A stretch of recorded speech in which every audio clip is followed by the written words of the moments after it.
Hello, this is Willie from the Ozarks, and it is March the 7th, and we're ready for lesson 66 in A Course in Miracles workbook for students. My happiness and my function are one. Did you know that your function and your happiness are exactly the same thing? And that's what we're going to think about on this lesson today. He's going to give us some really good logical ways of looking at this that we're going to let settle in our meditation. That's going to help us to see that they're really the same thing. They're different forms, but the same underlying concept. Okay? And one of the reasons why we don't, I like for us to memorize some of these things, at least the titles, but we don't want to get too caught up on memorization, even though I do encourage it. But here's the drawback to it, is that you get caught up in the form rather than the content.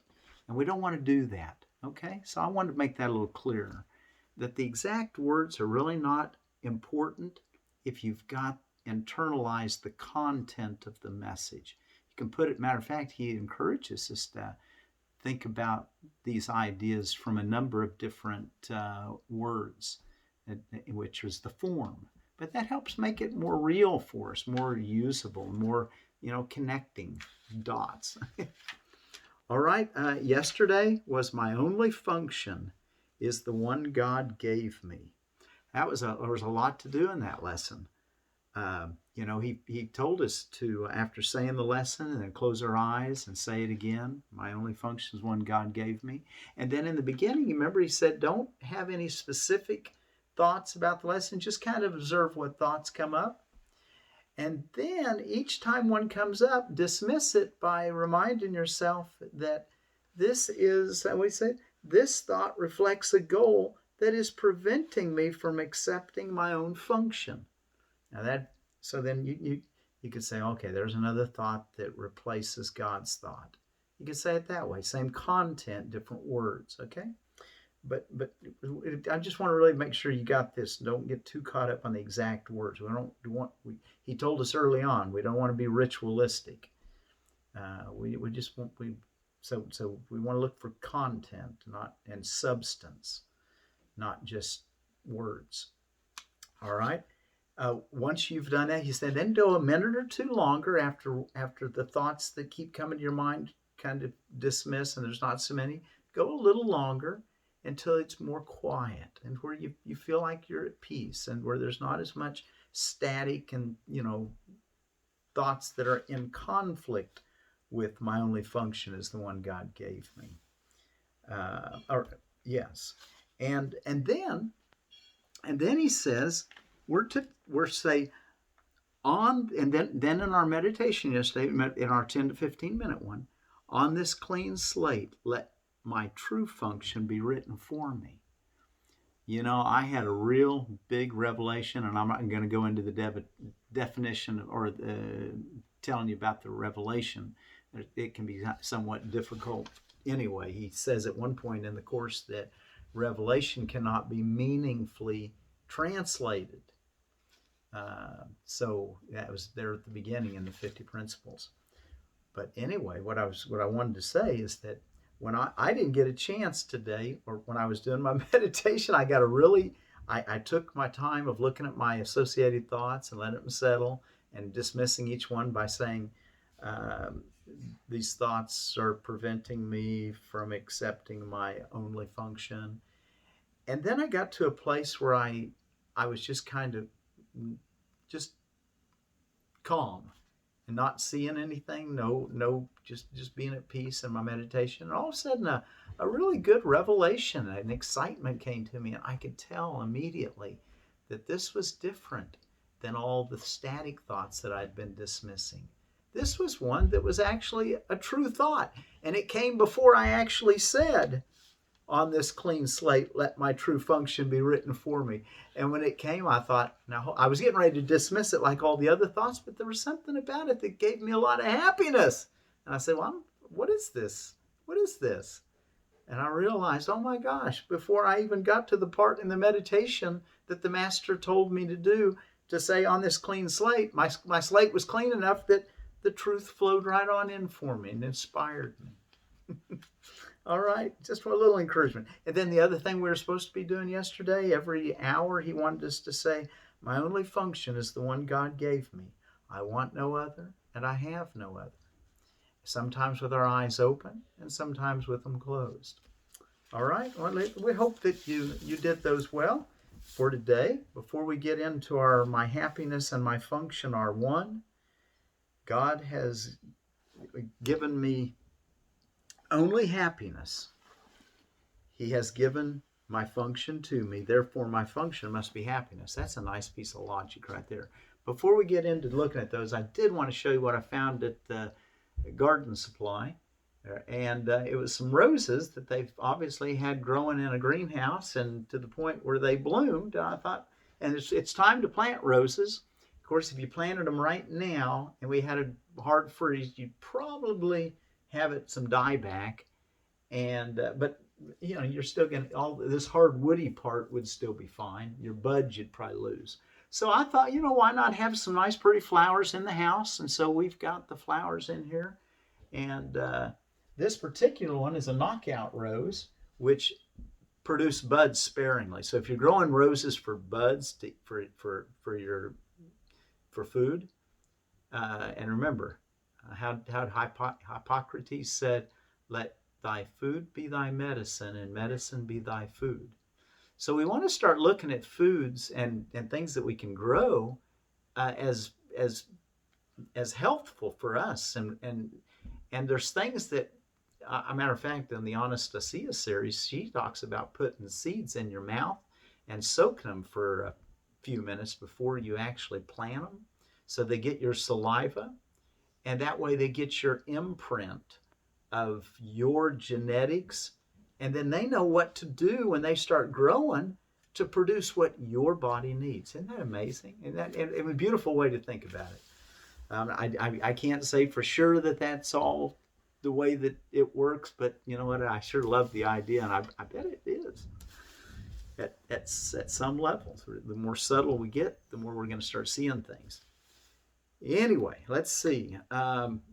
Anyway, this is a knockout rose, and it's called the coral knockout rose. The coral, I guess that's the name of it.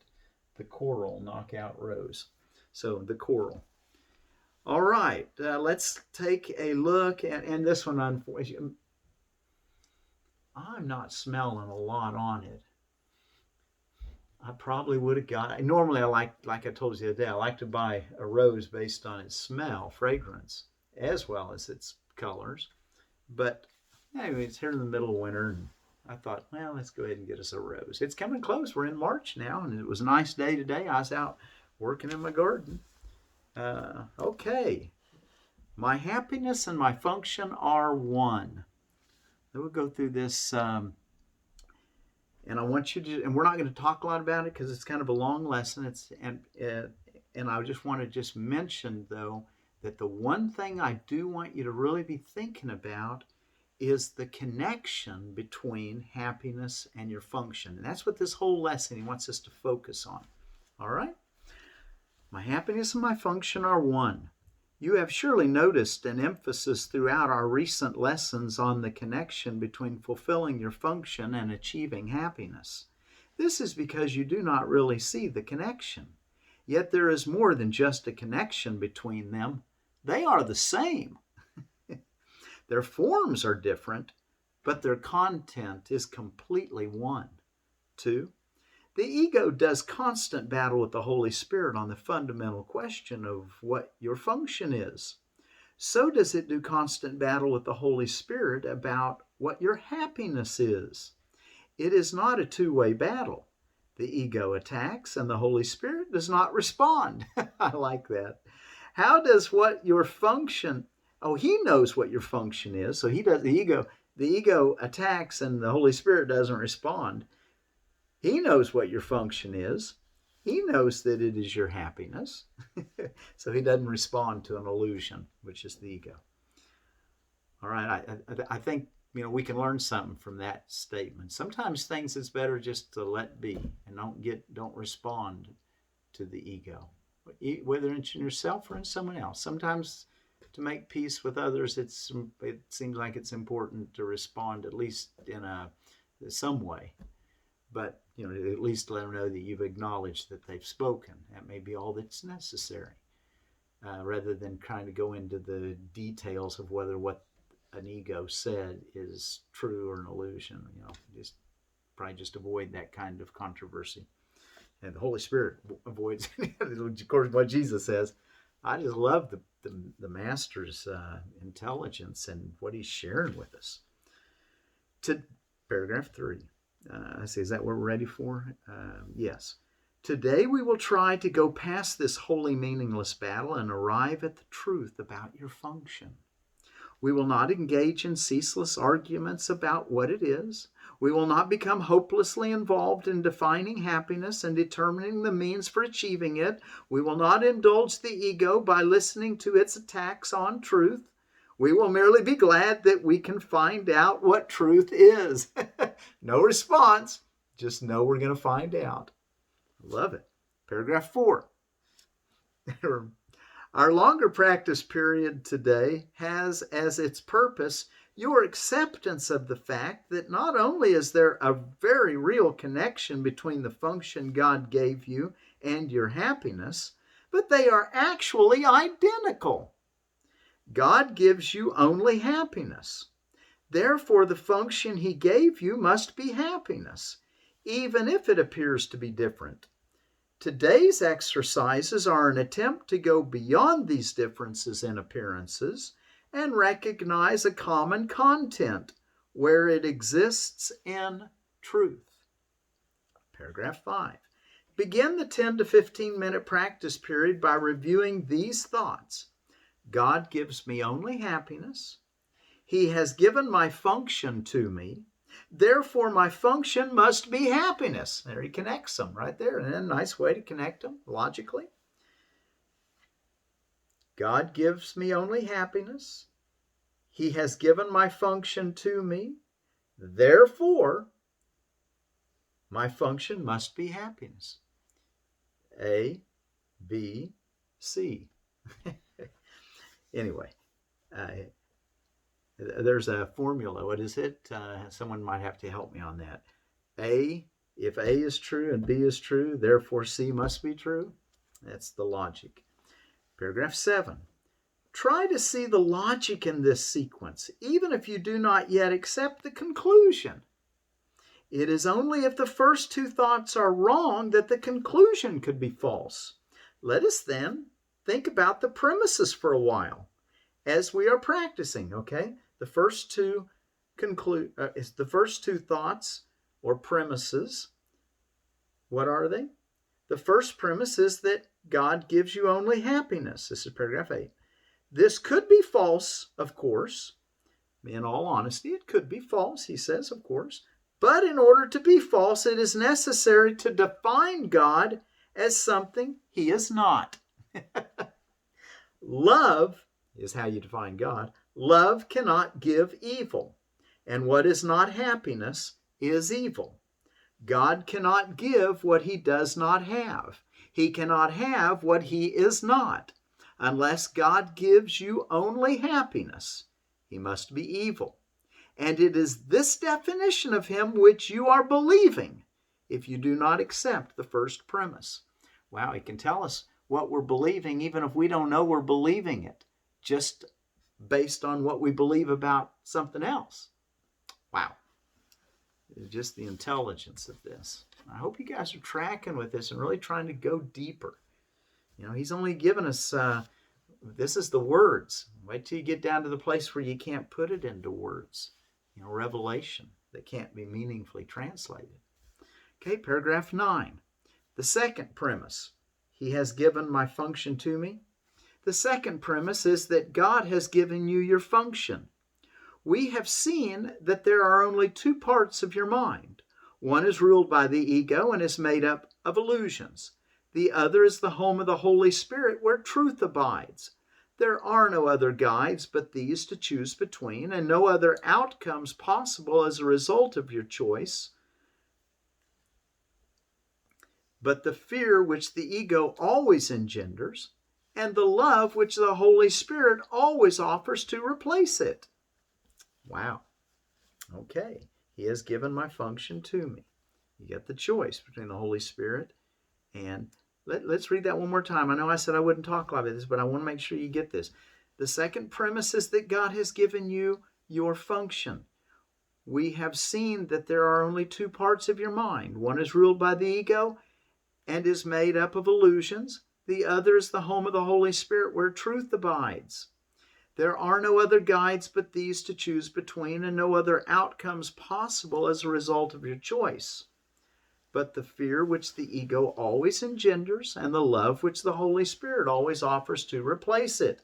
So we basically have a choice between illusion or the truth. Okay? Holy Spirit or ego. Thus, paragraph 10, thus it must be that your function is established by God through his voice, or is made up of the ego, which you have made to replace him. Which is true? He's asking, which is true? Unless God gave your function to you, it must be the gift of the ego.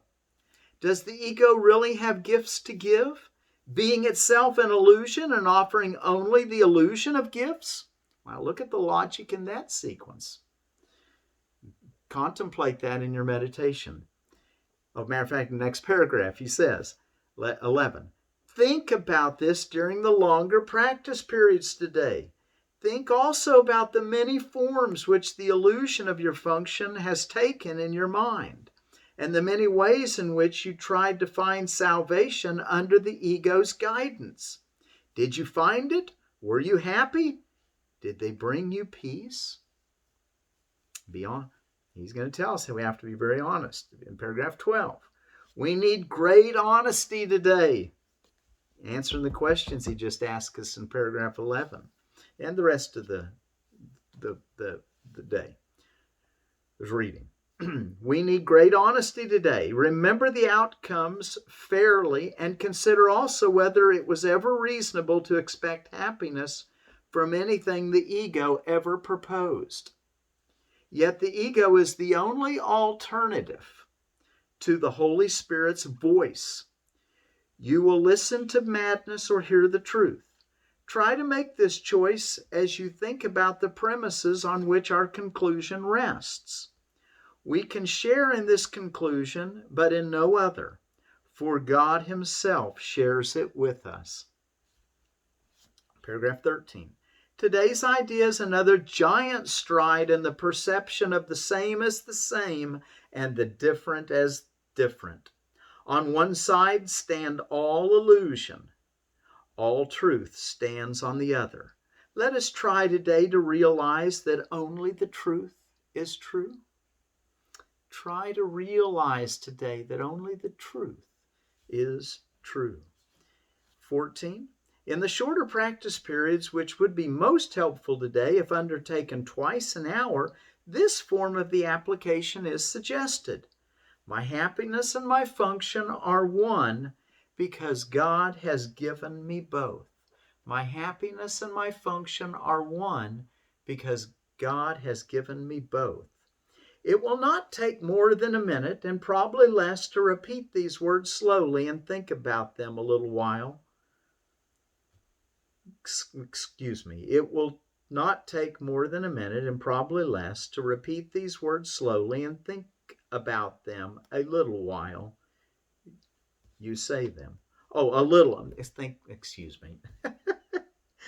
supposed to pause between a little and while. So let's do it correctly. There's not a comma there, and I missed it. It will not take more than a minute, and probably less, to repeat these words slowly and think about them a little while you say them. All right? So, my happiness and my function are one. Let that settle in. And in the meantime, be seeing all this goodness that God has in store for you that is part of your function and you're part of your happiness. They're the same. And it's outside you and inside you and all around. All right? Until tomorrow, my happiness and my function are one.